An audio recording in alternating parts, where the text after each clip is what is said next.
예, 마님.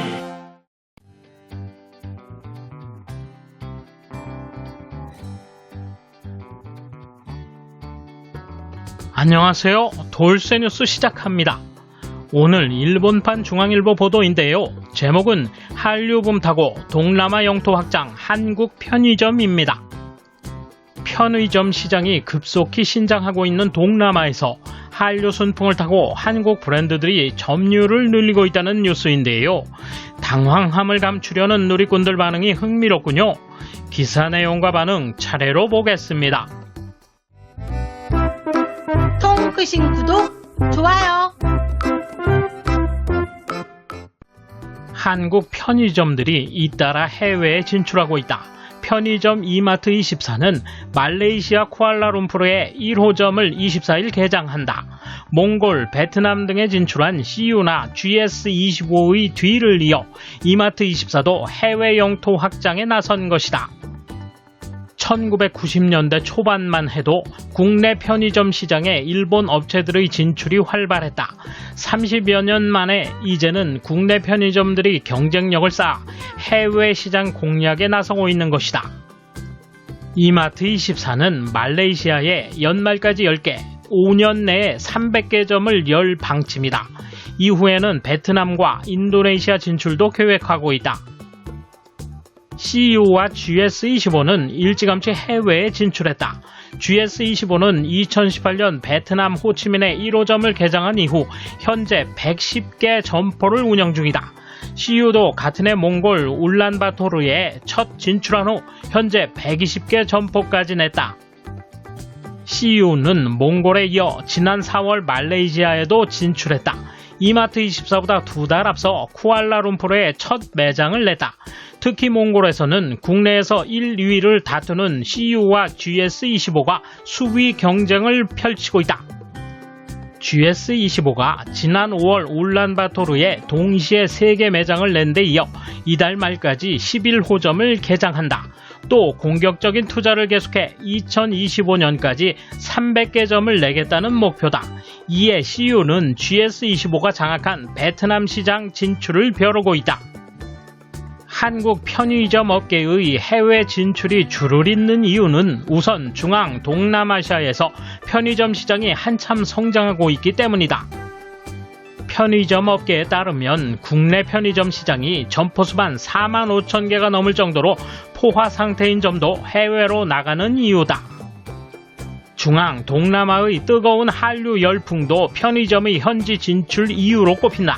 CU 관계자는 현지 젊은 층이 한국 상품에 대한 선호도가 크다며 국내 편의점과 라이선스 협력을 원하는 동남아 현지 기업의 러브콜이 많다고 말했다. 한류 열풍이 세다 보니 먼저 진출한 일본, 미국보다 한국 편의점의 인기가 높다.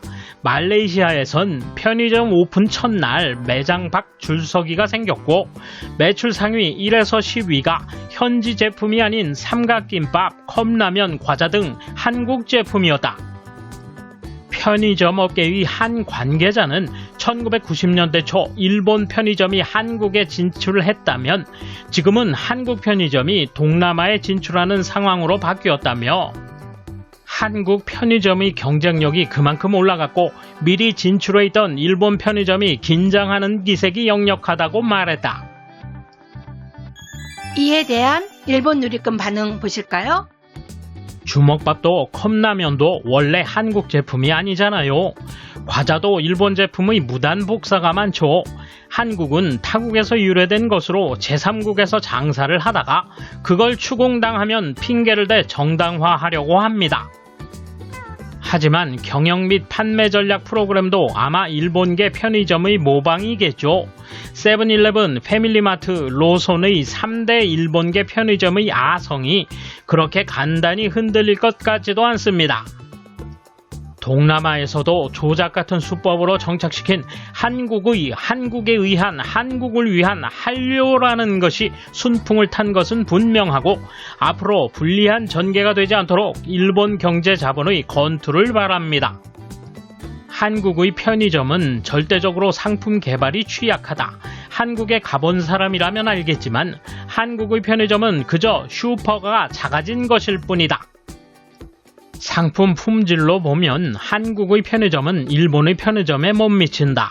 사실 일본계가 대량으로 진출하고 있는 태국에는 오픈할 수 없고 매장을 낼 수 있는 레벨이 되지 않는다. 한국의 편의점 점포수가 포화 상태인 점이 해외로 눈을 돌리는 이유라고 썼다. 한류랑 상관없이 이게 다잖아. 내수 침체 때문에 밖에서만 벌 수 있다. 한국의 편의점에는 세븐일레븐이나 패밀리마트가 라이선스를 제공하고 노하우를 전수했다. 그런데 이제 해외에 진출해 일본의 주먹밥이나 과자를 팔아 영토 확장이라니. CEO의 경영사는 처음에는 패밀리마트와 제휴해서 편의점 운영 노하우 등을 배우고 많이 신세를 졌으면서 한국 편의점 업계의 넘버원이 일본의 넘버3에게 배울 것은 없다고 말하고는 CU라는 이름으로 바꿨죠. 이런 것이 한류 콘텐츠를 활용하는 목적 사례 중 하나다. 성장이 현저한 동남아시아에서의 판매 촉진. 일본에서도 시민은 여성을 중심으로 구성될 수 있는데 한류를 소비하는 젊은이들도 여성이다. 매스 쓰레기를 주의해야 한다. 한국도 패밀리마트가 철수하고 선두주자 세븐일레븐과 미니스톱이 국내 업체에 밀리고 있습니다. 개인 사업자가 많은 한국만의 특성일 수 있지만 포화 상태인 것 같습니다. 결국 최저임금의 급상승으로부터 해외 진출의 혈안이기 때문에 베트남같이 앞으로 발전을 기대할 수 있는 나라에서는 당분간 계속 확산할 것입니다. 요점은 소매점이니까 열심히 해서 일본의 귀멸의 칼날 굿즈 같은 것도 팔아주세요. 한국에 출장 갔을 때 한국의 편의점은 점원의 태도도 나쁘고 상품의 구색도 적은 느낌이었는데 동남아시아에서도 그런 분위기에 고객이 만족할까?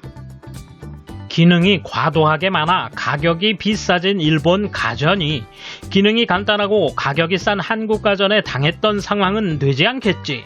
가격이 같으면 서비스가 좋고 구색을 갖춘 쪽을 선택한다. 한국의 편의점에 가면 식사를 대용할 수 있는 것이 없어 주먹밥이 있는 정도고 빵은 오래 보존할 수 있는 밀크빵 그리고 인스턴트 라면. 식사할 수 있는 걸로 뭔가를 찾거나 모닝빵을 사려 해도 아무것도 없어 실망한다. 한국 편의점은 음료수, 술, 과자, 라면을 사는 곳 같다. 일본의 편의점은 도시락, 반찬, 빵이 잘 갖추어져 있다. 편의점에 가면 매일 끼니를 해결할 수 있을 정도로 뭐든지 살 수 있다. 한국의 편의점은 식사에 부적합한 인상이고 모두 라면만 먹지.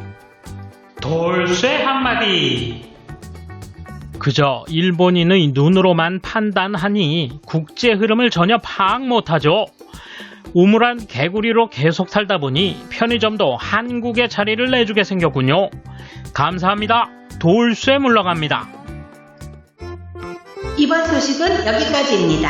시청해주셔서 감사합니다. 돌쇠처럼 오직하게, 마님처럼 화끈하게.